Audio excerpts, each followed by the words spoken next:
कल्याणकारी समाज की जय हो। पूजनीय गुरु महाराज व साथ संगत को इस दास की ओर से हाथ जोड़ करके राम राम। सबसे पहले आज दादा सीताराम पंडित जी ने सत्संग करवाया। इन्होंने कल शनिवार को बताया था आगे भंडारा भी है और श्याम बाबा की ओर से कीर्तन सत्संग है। तो अब इनकी फरमाइश है एक श्याम बाबा का भजन श्रीमती प्रेमलता दरबार में श्याम बाबा के चरणों में लगाएंगे। सभी मिलकर तालियों का साथ दें, प्रेम से मिलकर सभी माताएं बहने बोले बोल सतगुरुदेव महाराज की।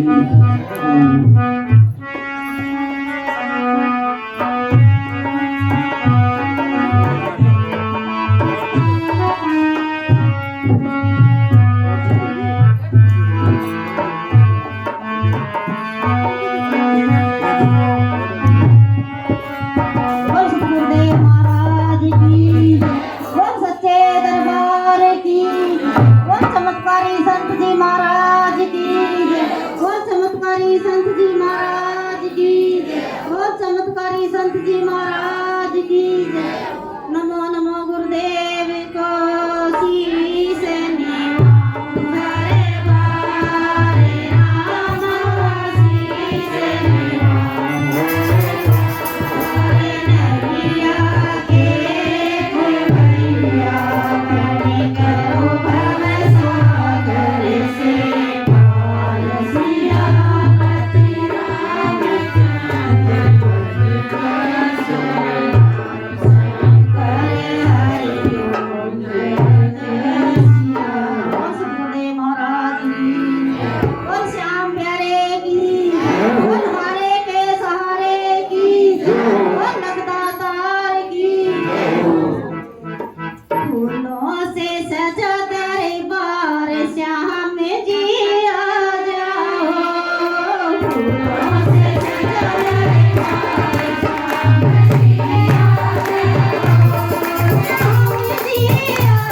गुरुदेव महाराज की। देखिए अब कीर्तन का समय हो गया है, सभी बहन भाई आसन लगा दें और प्रेम से कीर्तन का बोलन सुनिए।